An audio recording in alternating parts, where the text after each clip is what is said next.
네, 오늘의 말씀은 예수님께서 수난을 당하시는 장면을 자세하게 묘사를 하고 있는 부분입니다. 예수님께서 십자가에 못 박히실 때, 그리고 그 옷을 사람들이 나누었다고 합니다. 병사들이 나누어 가졌을 텐데요.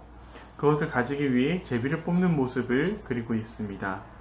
또한 제3시가 되어 마침내 십자가에 못 박히게 되시고, 위에 있는 죄패에 유대인의 왕이라고 썼습니다. 이것은 진짜로 유대인의 왕이라서 그렇게 쓴 것이 아니라 당신이 조롱을 하는 것이죠. 진짜 왕이라면 이렇게 죽을 리가 없다. 그렇기 때문에 조롱을 하기 위해서 유대인의 왕이라고 쓴 것입니다. 또한 강도들을 예수님과 함께 십자가에 못 박았습니다. 그런데 보통 일반 강도 사건 정도로는 십자가형에 처해지지는 않는다라고 역사학자들은 이야기를 합니다. 그래서 대부분 십자가형에 처해지는 사람들은 단순 강도, 단순 살인이 아닌 바로 로마에 대항하는 어떤 정치범인 가능성이 높다고 합니다.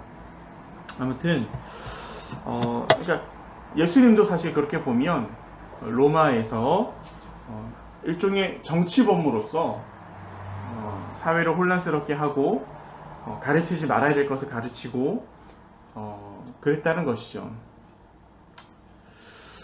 그리고 그 강도가 한 명은 우편에 있고 한 명은 또한 좌편에 있습니다. 마가복음에서 28절은 소실되어서 현재로는 기록이 남아있지 않지만 다른 복음서를 통해서 우리는 특히 누가복음을 통해서 이 두 강도와 예수님의 관계에 대해서 우리가 상상을 할 수 있습니다. 또한 지나가는 사람들은 머리를 흔들며 예수님을 모욕하여서 이야기를 합니다. 예수님이 이전에 가르치셨던 말씀을 이제는 조롱의 말로 사용합니다. 성전을 헐고 사흘에 짓는다는 자여, 당신이 남은 구해도 스스로를 구하지 못하는구나. 당신을 스스로 구원해서 십자가에서 내려와라. 대제사장들이나 서기관들도 마찬가지로 같은 이야기를 하고 있습니다. 그가 다른 사람은 구했다고 하는데 자기는 못 구하는구나 라고 비웃고 있는 것이죠. 십자가에서 내려와라. 그래서 당신이 하나님의 아들인 것을 우리로 하여금 믿게 하라 라고 예수님을 욕하고 있는 것입니다. 여기에서 우리는 예수님께서 왜 고초를 당하셔야 했고 왜 보혈을 흘리셔야 했을까? 예수님께서는 왜 이런 고통을 당하셔야만 했을까? 우리는 예수님께서 나의 죄를 위해서 돌아가셨다는 것을 교회의 설명을 통해서, 교육을 통해서 잘 알고 있습니다. 그렇다면 어떤 것을 구체적으로 어떤 것을 위해서 돌아가셨을까? 예수님은 왜 이 선택을 할 수밖에 없었을까? 왜 십자가에서 죽는 것이 하나님의 소명이었을까? 잠시 살펴보려고 합니다. 예수님의 죽음과 가장 역사적으로 비슷한 죽음을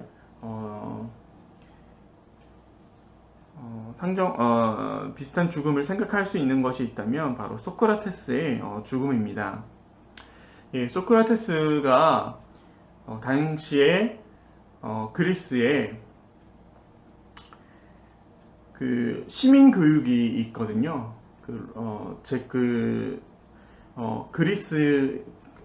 그리스인으로서 살아가고 그리스 그 시스템에 이제 복속하게 되는 그러한 시민 교육들, 주로 교육들이 그런 교육이었습니다. 그래서 홀리아드 이런 그 시들을 가지고 우리 민족이 이렇게 위대해, 이러한 교육을 시켰는데 소크라테스는 그런 교육과는 전혀 반대되는 것을 가르쳤습니다. 네가 누구인지를 알아야 된다. 스스로 생각해야 된다. 그러자 그를 따르는 많은 젊은이들이 생겼고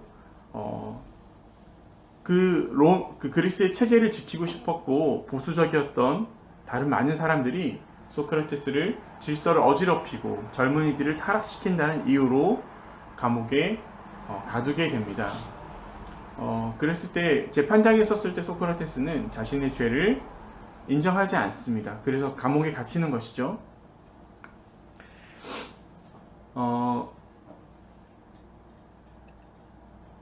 그래서 많은 역사학자들이 얘기하기를 소크라테스가 마지막에 받은 이 독배를 스스로 마시지 않고 도망갔다면 서양 철학의 시초라고 불릴 수가 없었을 거라고 이야기합니다. 그리고 소크라테스의 모든 가르침들을 글로 썼던 플라톤에게도 진리라는 것이 하나의 생명보다 더 강할 수 있구나, 어떤 영원한 것이 있구나 라는 그런 믿음을 주지도 못했을 것입니다.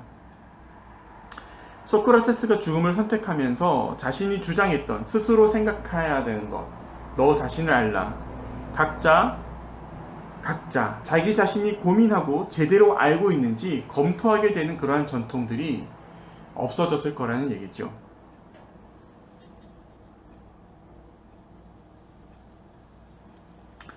그래서 사실 그리스의 지배자들은 소크라테스가 죽기를 원하지 않았습니다. 마치 빌라도가 예수님을 죽이고 싶지 않아 했던 것처럼 소크라테스가 감옥에 가두긴 했지만 저 사람의 고집을 꺾기 위해서 가둬놓은 것이죠. 그리고 심지어 감옥 문을 열어놔서 언제든 도망갈 수 있게 해놨다고 합니다.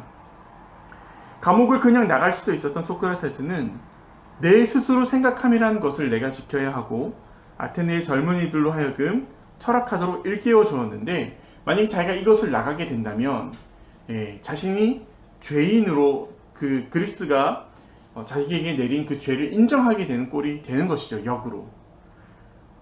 그래서 자기가 가르쳤던 그것이 의미가 없어지고 스스로 생각함이라는 것을 포기하게 되는 일이 되는 것을 알았기 때문에 자신의 생명을 연장하는 것보다 더 근원적이고 더 자신의 그 존재의 가치를 더 드러낼 수 있는 것, 그리고 정말 영원한 것을 위해서 자신을 던질 수 있었던 것이죠. 그래서 철학자인 소크라테스가 4대 성인에 들어가는 것은 바로 이것 때문입니다. 인간이 거룩하다라고 생각하는 것, 인간으로서 할 수 없다라고 생각하는 것을 살아냈기 때문에 그렇습니다. 마치 우리가 하나님에 대해서 생각할 때 영원성을 생각합니다. 인간이 영원한 것을 위해서 죽을 수 있다는 것을 보여준 첫 번째 사람이 바로 소크라테스입니다. 그래서 오늘날 인류는 소크라테스를 4대 성인 중에 한 명으로 올려놓고 있는 것이죠. 그렇다 해서 우리가 소크라테스를 숭배하거나 그런 종교로서 어떤 신적인 존재로서 가지려고 하는 것이 아니죠.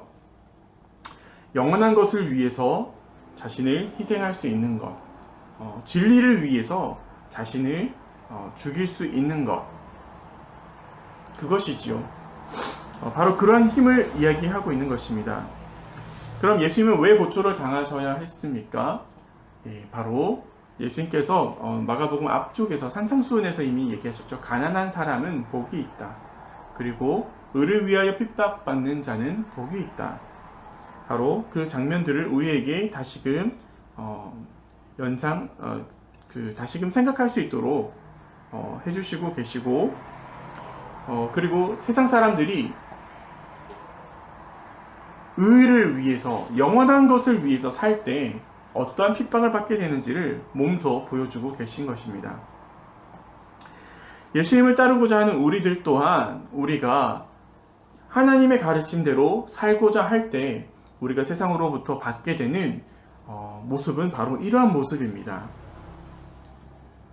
권세가 있는 사람이든 또한 함께 생활했던 사람들이든 누구든 우리가 하나님의 뜻대로 살려고 할 때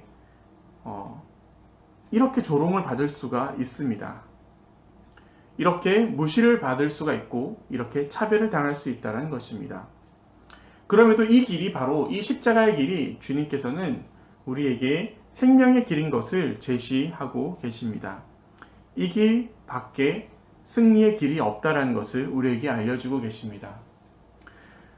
만약에 다른 방법의 승리가 있었다면 가룟 유다나 다른 제자들을 따라서 그들이 원하는 대로 군사적으로 로마를 뒤엎고 체제를 바꿔서 예수님께서 로마 제국의 왕이 되셔서 그가 원하는 대로 얼마든지 선하게 좋은 방법으로 나라를 다스릴 수도 있었을 것입니다. 하지만 그러한 것이 우리 삶의 본질적인 것을, 인류의 본질적인 문제들을 해결하는 것이 아님을 예수님께서는 아셨습니다. 프랑스 혁명을 생각해보면 쉽게 알 수 있습니다.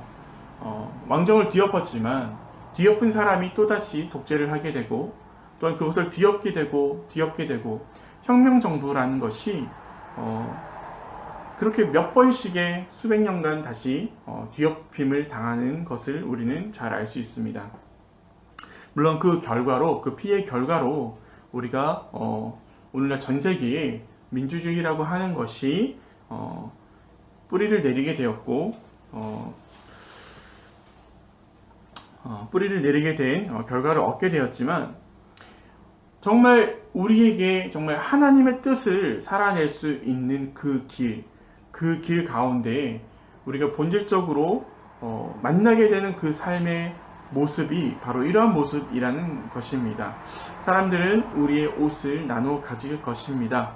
우리는 십자가의 몫을 박히게 될 것이고, 그리고 우리는 주님의 제자, 주님의 그리스도인, 그리스도 예수쟁이라는 그 죄패가 쓰여지게 될 것입니다. 그래서 예수님께서 말씀하셨던 의를 위하여 핍박받는 자가 오늘 내 삶에서 어떠한 모습인지를 살펴보았으면 좋겠습니다. 저는 개인적으로 오늘 본문을 통해서 조롱받는 예수님, 차별받는 예수님, 핍박받는 예수님을 생각했을 때 이렇게 삶의 정직성을 따라서 살려고 하는 사람, 삶을 순수하게 지켜가려고 하는 사람, 하나님의 뜻대로 살려고 하는 사람, 이웃을 위해 살려고 하는 사람들, 그럴 때 세상 사람들이 뭐 그렇게 살 필요가 있어, 야 네가 깨끗하면 얼마나 깨끗해, 뭐 이런 이야기들, 바로 그런 것들 앞에 좌절하지 말라고 얘기하시는 것 같습니다. 그런 순간이 있을 때 차라리 십자가에 못 박히라는 것이죠. 아니야 라고 하면서 자신을 변호하거나 방어할 필요가 없다는 것이죠. 참 힘든 일이죠. 예, 참 힘든 일입니다. 그래서 내가 사람들한테 받고자 하는 그 사랑과 인정을 포기해야 되는 일입니다. 그러므로 인해서 사회적인 나의 모습은 죽게 되는 것입니다. 고립을 당할 수도 있고요, 왕따를 당할 수도 있습니다. 단지 진실되게 살고자 했을 때 일어나는 일입니다. 단지 사랑하며 살고자 할 때 일어나는 일이 바로 이러한 것입니다. 그럼에도 예수님께서는 이 길이 복되다라고 당신의 사역을 시작하시면서 선포하셨습니다. 그러므로 우리 또한 우리가 당하는 예수님의 말씀을 따라 살려고 할 때 다가오는 어려움들을 이상하게 여길 필요가 없습니다.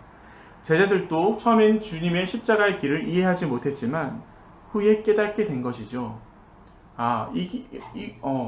우리가 핍박받는 것이 이상한 것이 아니구나. 우리가 감당할 만한 일이구나 라는 것을 말이죠.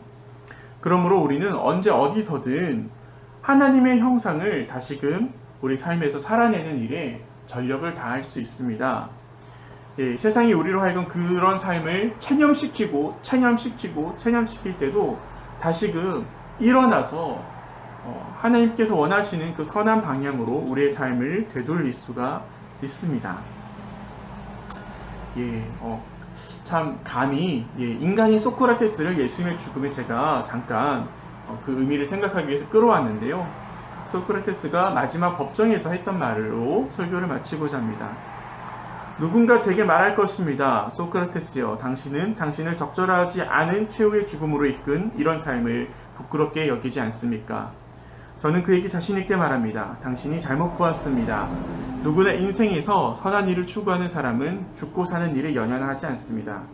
그는 자신이 하는 일이 옳은지 혹은 그른지만을 고민할 따름입니다. 그는 죽음의 시간에 언젠가는 머무를 것입니다. 그는 죽음에 대해 고민할 필요가 없습니다. 자신의 삶이 부끄럽지 않았는지 고민해야 합니다. 그렇게 소크라테스는 손에 든 독배를 마시고 서서히 죽어갔습니다. 그렇습니다. 우리의 삶의 방향은 어디에 있습니까? 예. 우리가 성취하고자 하는 사회적인 목적들, 그것들보다 지금 내가 하는 일이 옳은지 그른지만을 고민하고 부끄럽지 않게, 하나님 앞에 부끄럽지 않게 살아가는 오늘 하루가 되었으면 좋겠습니다. 우리 말씀을 기억하며 함께